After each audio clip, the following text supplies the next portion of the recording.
Ya la puse. ¿Qué?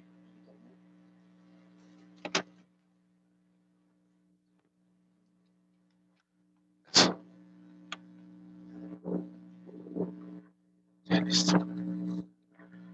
Ok.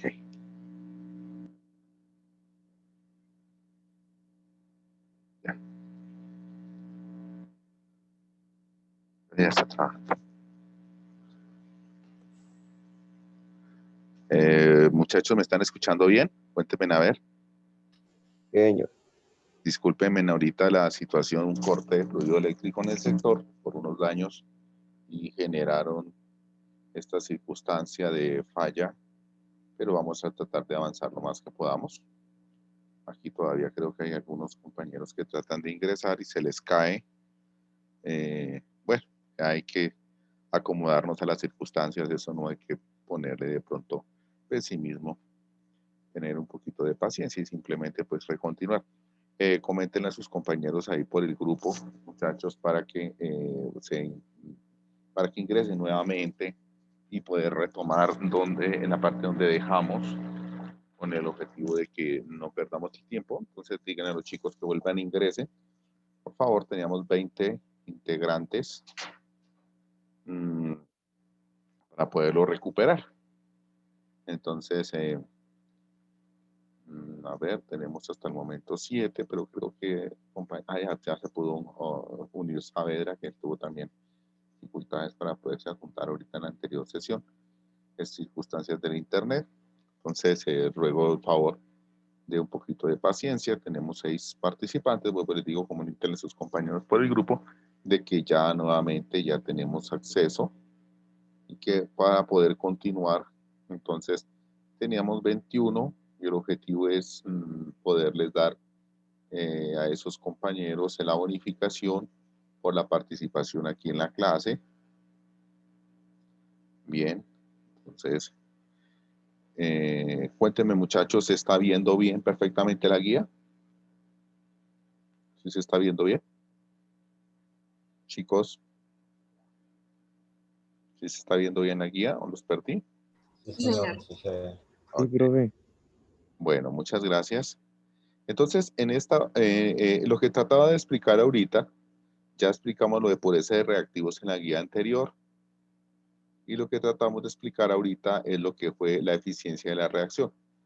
Algunos cálculos con reacciones químicas de lo que es pureza de reactivos, algunos pasos, balancear, todas estas cositas, y vamos a explicar dos aspectos importantes aquí, lo que es la eficiencia de la reacción y lo que es el reactivo límite. Temas muy sencillos. Entonces, la eficiencia de la reacción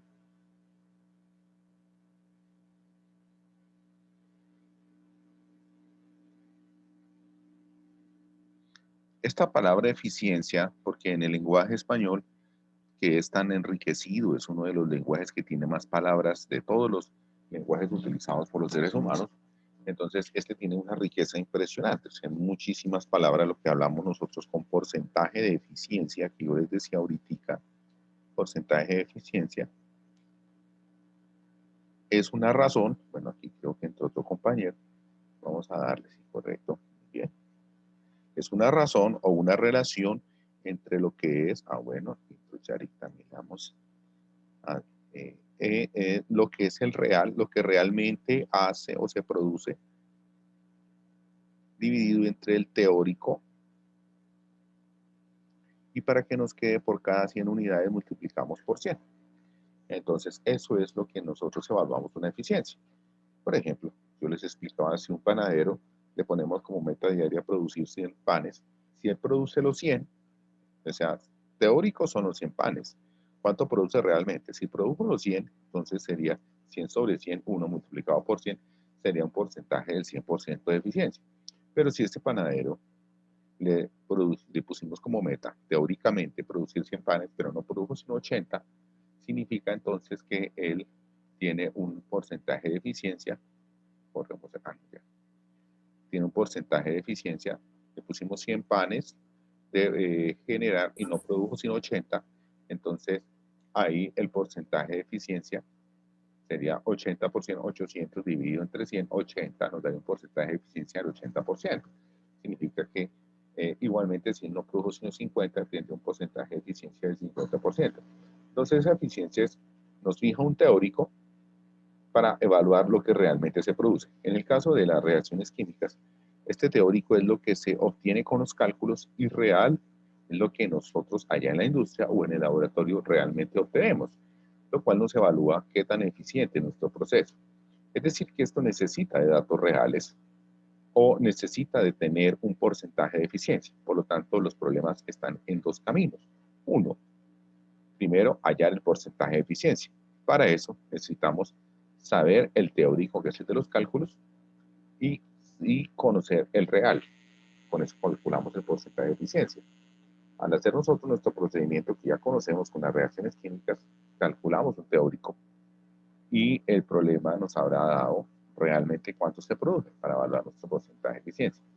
Otro tipo de problemas es cuando de pronto nos dan solo el porcentaje de eficiencia y nos dice cuánto es lo que realmente se produce.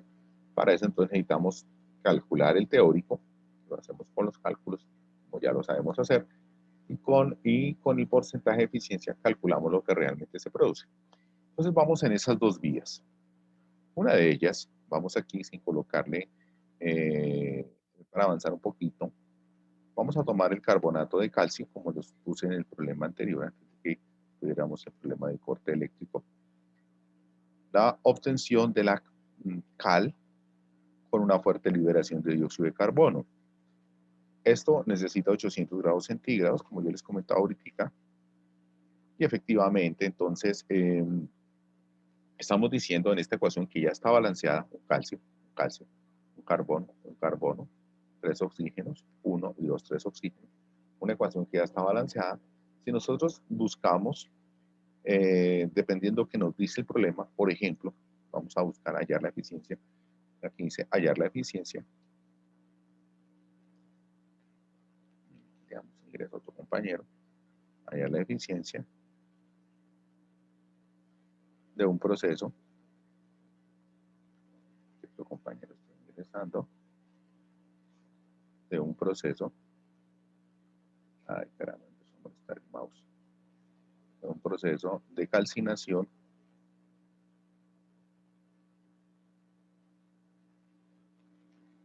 si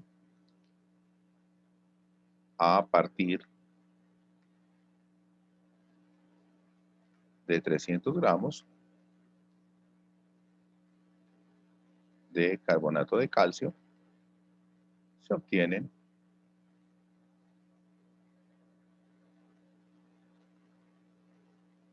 110 gramos de cal. Entonces, bueno, por comodidad escribo nuevamente aquí la ecuación química en la parte de abajo. Comodidad. E inmediatamente vamos a mirar qué nos está preguntando. Porcentaje de eficiencia. Porcentaje de eficiencia. Ya nos falta, tenemos de la ecuación, el real nos lo dio, 110, fue lo que realmente se obtiene. Y el teórico tenemos que calcular. A partir de 300 gramos de carbonato de calcio, ¿cuánto se obtendrá de óxido de calcio? Planteamos aquí, muy sencillo, carbonato de calcio, 300 gramos, nos los dieron puros, el problema no nos da porcentaje de pureza, como vimos en la clase pasada. Y para hallar el teórico, teóricamente, ¿cuánto se deben obtener entonces de óxido de calcio? Eso es el teórico. Hacemos nuestro procedimiento normal. Primero que todo, ya sabemos, pasamos a moles. 300 gramos de carbonato de calcio. Pasarlo a moles significa un primer factor, un mol de carbonato de calcio. Nos produce lo que pesa. El calcio nos pesa 40, el carbono 12, nos daría 52. El oxígeno 16, pero multiplicado por 3, 16 por 3, 48. 48 más 52 de los otros dos nos dan 100 gramos. Y es el peso de un mol de carbonato de calcio. Entonces aquí cancelamos y nos da en moles la cantidad de carbonato de calcio. Eso para poder pasar de la sustancia dada a la cantidad solicitada, a la sustancia solicitada. Este es el factor más importante porque vamos a pasar la sustancia dada a la sustancia solicitada. Entonces, ¿qué nos dice la ecuación? Que un mol de carbonato de calcio nos produce un mol de óxido de calcio. Entonces, un mol de carbonato de calcio nos produce un mol de óxido de calcio. Y ahí, efectivamente, nosotros ya tenemos los datos en moles de óxido de calcio. Pero ese teórico tenemos que hallarlo en gramos. Por lo tanto, un mol de óxido de calcio, este no tiene nada que ver con la ecuación, solo es para pasarlo, siempre utilizamos un mol. Un mol de óxido de calcio, ¿cuánto pesa? El calcio pesa 40 y el oxígeno 16. 40 más 16 serían 56 gramos de óxido de calcio. Y entonces, fíjate, cancelo este de acá con este de acá. Y ese resultado, así dispuesto, entonces nos daría el multiplicar 300 por 1, pues 300 por 1, aquí en esta parte por 1, 300, y por 56. Y ese resultado lo vamos a dividir entre la multiplicación de los datos de abajo, 100 por 1, pues 100. Y efectivamente esto nos da 168. Daría 168 gramos de óxido de calcio, estos son teóricos. Y el porcentaje de eficiencia, ya sabemos, es el real.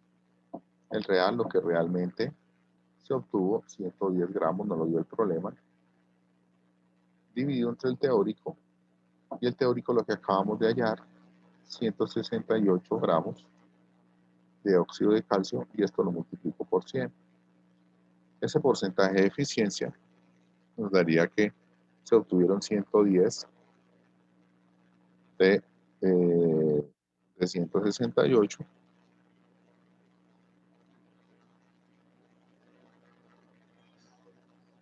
y esto nos daría, multiplicado por 100, nos da el 65%. Porcentaje de eficiencia, 65% de eficiencia.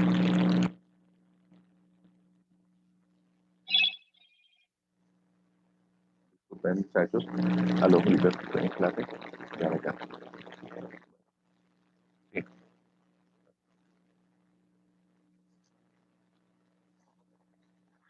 Bueno, entonces, ahí está un problema, muchachos. Mire, ¿qué nos preguntaron? El porcentaje de eficiencia. Para hallar ese porcentaje de eficiencia, necesitamos hacer estos cálculos, determinar cuánto fue lo que teóricamente se produjo a partir de la cantidad, los 300 gramos de carbonato de calcio, y conociendo el dato de lo que realmente se produjo, entonces hacemos la evaluación o la valoración, lo que realmente se produjo sobre lo que se debería obtener a partir de esos 300 gramos, y valoramos la eficiencia. La eficiencia de ese proceso apenas es del 65%. Entonces, esa es una variedad de ejercicios, muchachos. Ay, perdón, no borro el título de arriba, que habla de la eficiencia de una reacción. Entonces,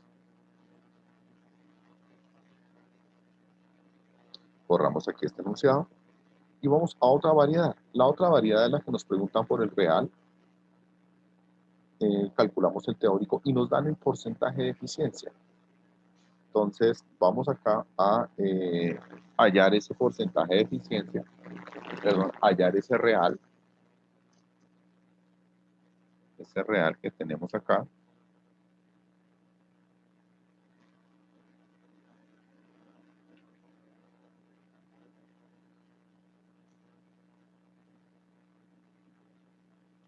Entonces, eficiencia de una reacción, como tenemos ahí, vamos aquí a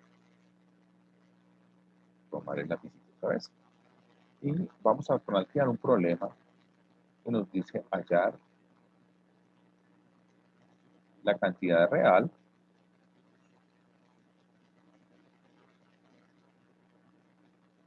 que se produce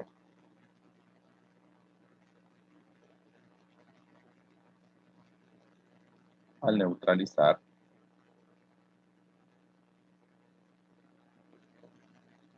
300 gramos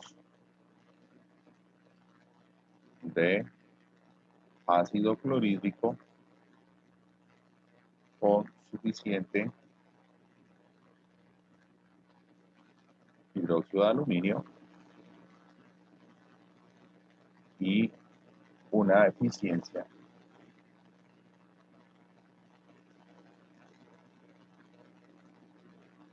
del 80%. Lo primero, plantear la reacción. Ácido clorhídrico reacciona con el hidróxido de aluminio. La cantidad real me faltó decir de qué. De cloruro de aluminio, perdonen muchachos aquí. Entonces, se produce cloruro de aluminio al tiempo con agua. Ya sabemos que estos son reacciones de neutralización. Planteamos el proceso. Hallar la cantidad de cloruro de aluminio. Miren, aquí está la incógnita, muchachos, que se produce cuando se neutralizan 300 gramos de ácido clorhídrico. Estos nos los dieron puros. No nos dieron la cantidad de hidróxido de aluminio, eso ahorita en el reactivo límite.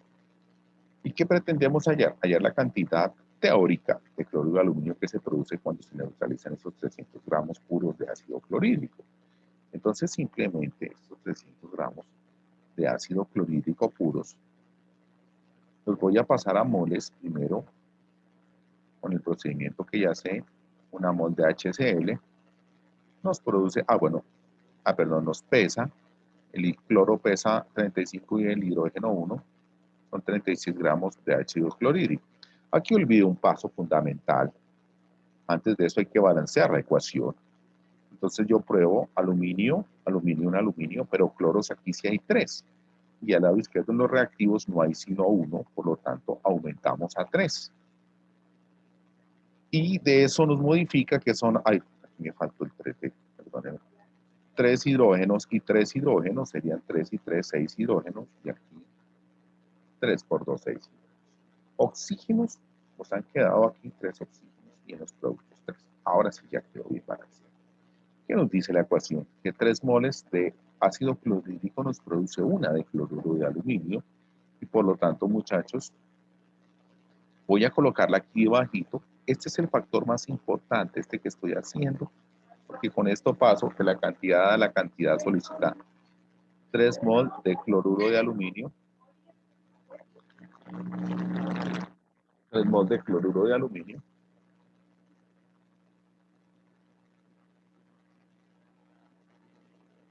Perdón. 3 mol de ácido clorhídrico, discúlpeme, por estar aquí cerrando la puerta. 3 mol de ácido clorhídrico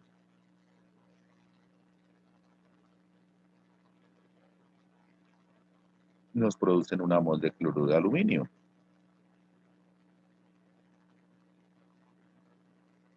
Recuerden que aquí siempre cancelo es arriba con abajo. Y aquí, al hacer eso, con este factor ya tengo en moles la cantidad solicitada, pero tengo que pasar eso a gramos.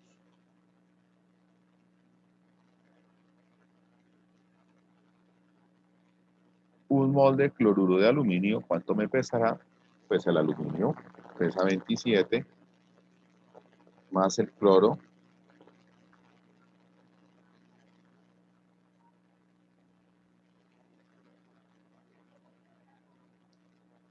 gramos de cloruro de aluminio.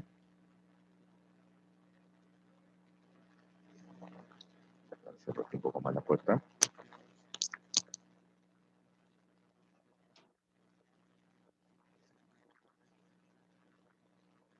Entonces, aquí ya. Con esto ya vamos a hallar el teórico y vamos a calcular. Entonces queda 300 por 1, 300 por 1, 300 por 132. Entonces,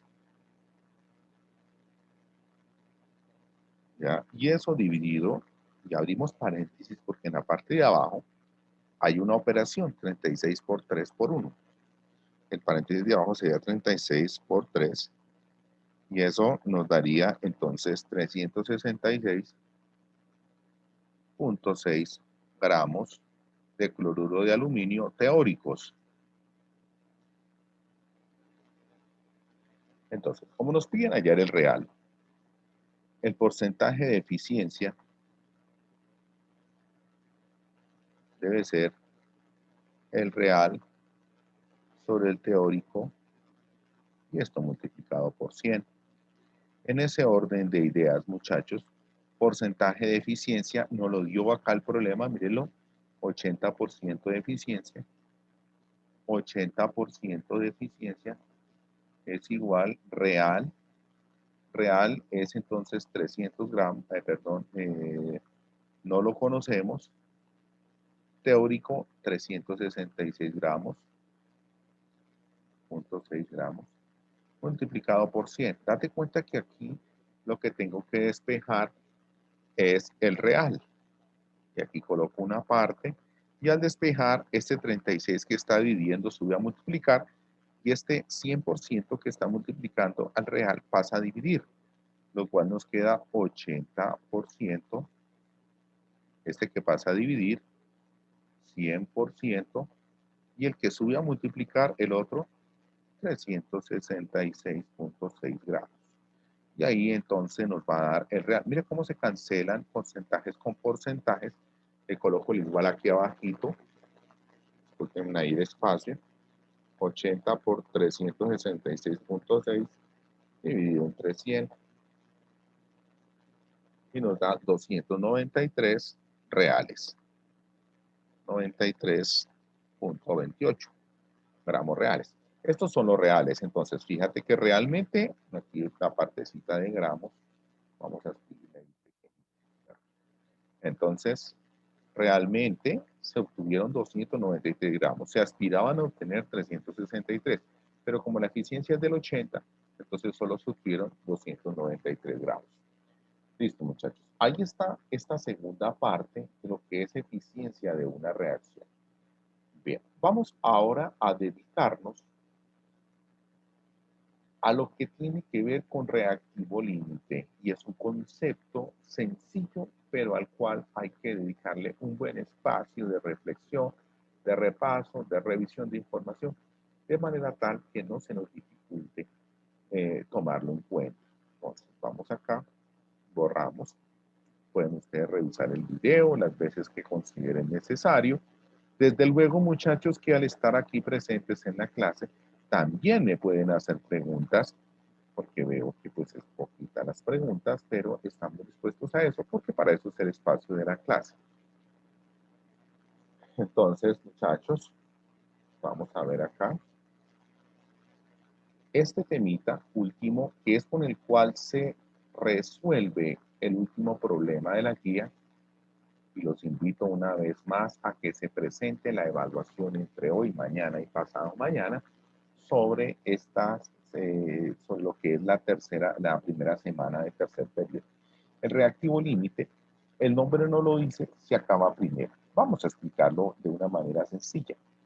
Todos hemos preparado sándwiches. El sándwich se hace con 2 rodajas de pan y una rodaja de jamón. Resulta que nosotros para hacer un sándwich necesitamos 2 rodajas de pan, 2 de pan, por una de jamón. Hacemos el jamón así y obtenemos evidentemente un sándwich.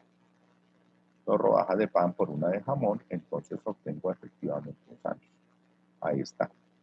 Entonces, date cuenta que siempre necesito 2 de jamón por 2 de pan por cada una de jamón.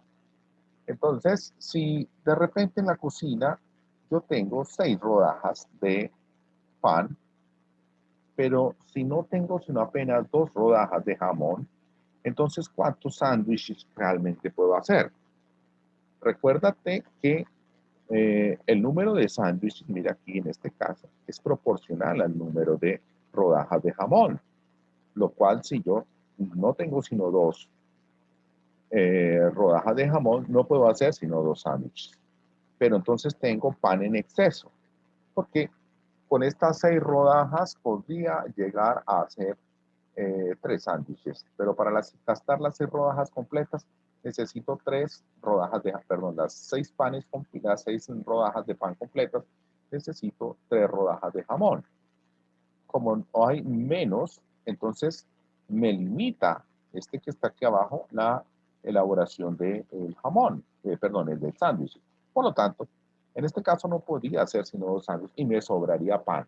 Lo que me limita la cantidad de sándwiches es la cantidad de jamón. Significa que el jamón sería el reactivo límite. ¿Sí? Sería el que me limitaría, ¿sí? Y el otro sería el reactivo en exceso.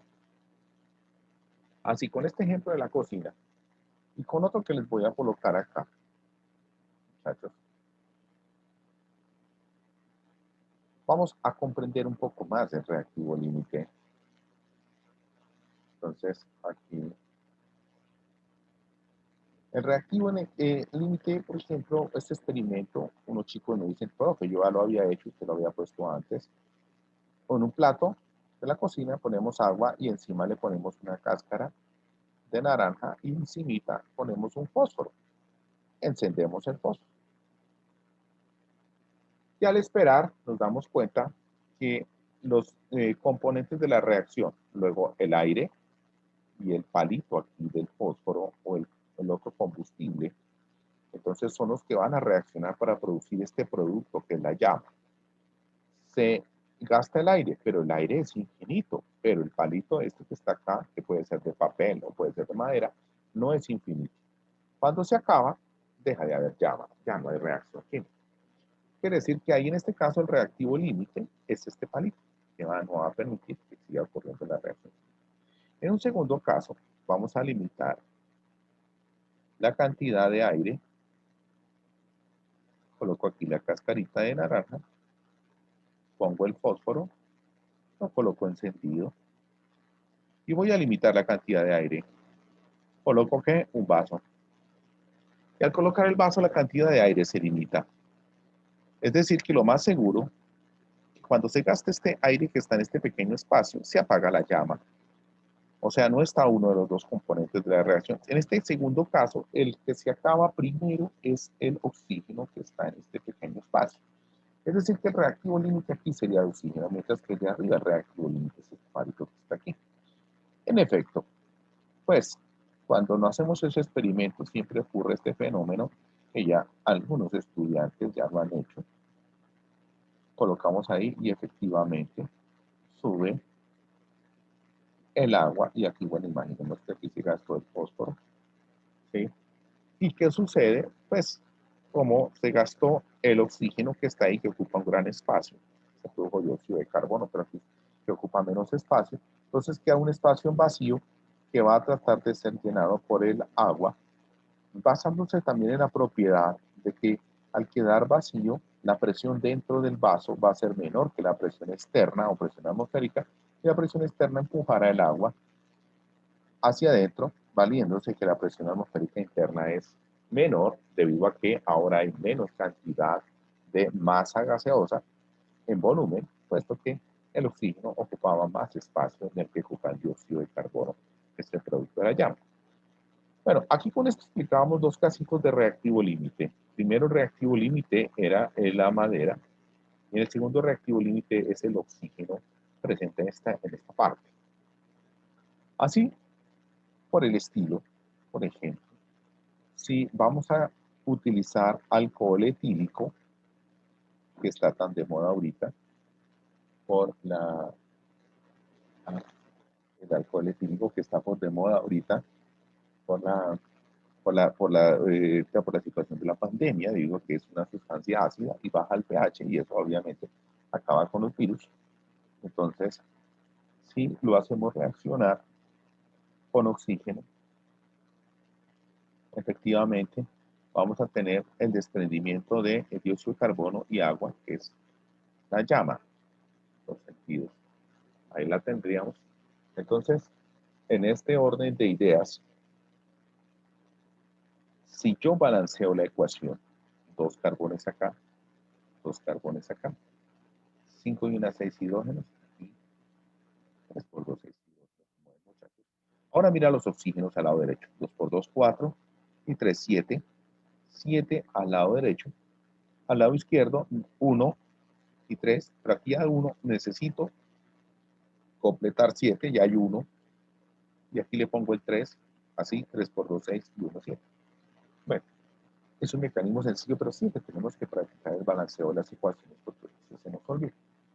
El reactivo límite es el que se acaba primero, pero imagínate que yo pongo aquí a reaccionar 10 mol de alcohol etílico con 10 mol de oxígeno. Y entonces vamos a ver cuál de los dos se acaba primero. Mira la cantidad que hay. ¿Cuál de los dos acabará primero? Teniendo en cuenta lo que dice aquí la reacción, que una de alcohol necesita 3 de oxígeno. Vamos a analizar cada uno. Si voy a gastar las 10 de alcohol, necesitaría 3 veces más de oxígeno, o sea, necesitaría 30 de oxígeno y no tengo sino 10. ¿Por qué sé que necesito 30 de oxígeno? Porque la proporción en la ecuación inicial es una mol de alcohol por cada 3 de oxígeno. O sea, se necesitarían 10 de alcohol por cada 30 de oxígeno. No las hay, no hay sino 10. Mira lo que nos indica el problema.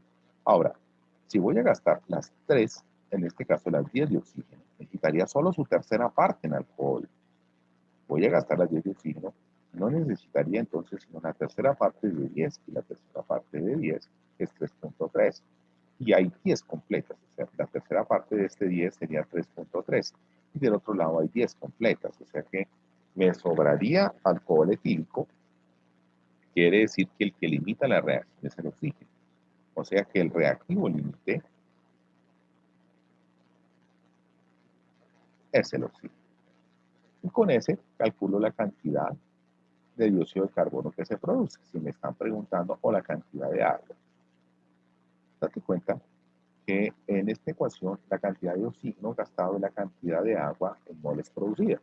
Si yo gasto 10 de oxígeno, se me van a producir obviamente 10 de agua, pero la proporción con el dióxido de carbono es diferente. 3 de oxígeno me producen 2 de dióxido, o sea que 2 y 10 de oxígeno me producirían aproximadamente 6.6 de dióxido de carbono en la proporción 3 a 2, o sea, 10, 3 es a 2 como 10 es a 4, también puedes utilizar la regla de 3.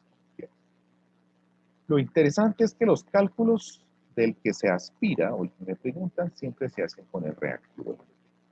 En los procedimientos para este tipo de problemas, primero las cantidades dadas las pasamos a moles, analizamos y luego con el que sea reactivo límite calculamos el que nos están preguntando. Vamos a revisar ese caso aquí con reacciones químicas en problemitas. Y los invito muchachos a que se revise este concepto de reactivo límite, no solamente en el rodaje del video del profe, sino que miren otro tipo de información. Revisen videos de internet, revisen muchísimas características que necesitan para poder comprender muy bien este tema.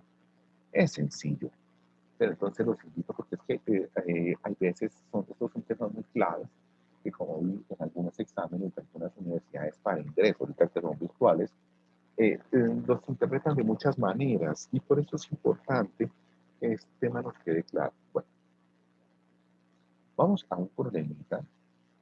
Aquí nos dice aquí así, hallar la cantidad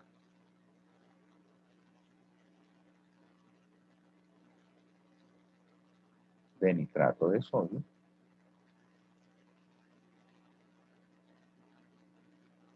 que se produce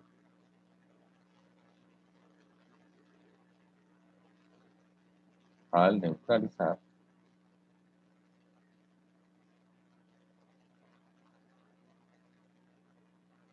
300 gramos de ácido nítrico con 200 gramos de hidróxido de sodio, ambos puros, y asumiendo que el proceso de la reacción es 100% eficiente. Planteamos la ecuación, muy fácil, planteo, más hidróxido de sodio, y esto, efectivamente, entonces se me va a convertir en nitrato de sodio más agua. Entonces, en ese orden de ideas, voy a balancear la ecuación, un sodio, un nitrógeno, ¿sí? oxígenos 3 de una 4, oxígenos 3 de una 4 está balanceada, 2 hidrógenos alquileros y aquí 2 hidrógenos 1. Son procedimientos que ya conocemos en momentos anteriores. La ecuación está balanceada y lo hace muy fácil. 300 gramos de esta sustancia con 200 gramos de la otra, ¿cuánto me produce? De nitrato de sodio, Y para poder discriminar con cuál de los dos hago los cálculos, tengo que ver cuál de los dos se acaba primero. Para eso tengo que pasarlo a moles. Paso el primero, lo paso a moles, teniendo en cuenta evidentemente la masa de un mol de ácido nítrico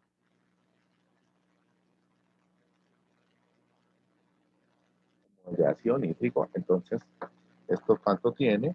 Hidrógeno pesa 1, nitrógeno 14, oxígeno 16 por 3, 48. Y eso nos daría 63 gramos de ácido nítrico. Los gramos de ácido nítrico con gramos de ácido nítrico. Nos queda 300 por 1 dividido entre 63. Y eso nos daría 4,76 mol de ácido nítrico. Pasamos la otra cantidad también a moles.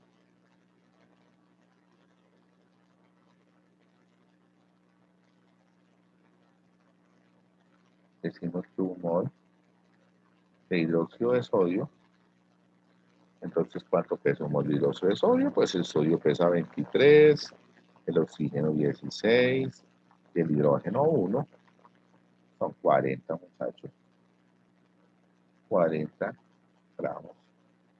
Y esto, efectivamente, muchachos, ya lo cancelamos, y nos va a dar en moles, queda 200, dividido entre 40, nos dan 5 efectivamente. Entonces nos daría aquí 5 mol de hidróxido de sodio.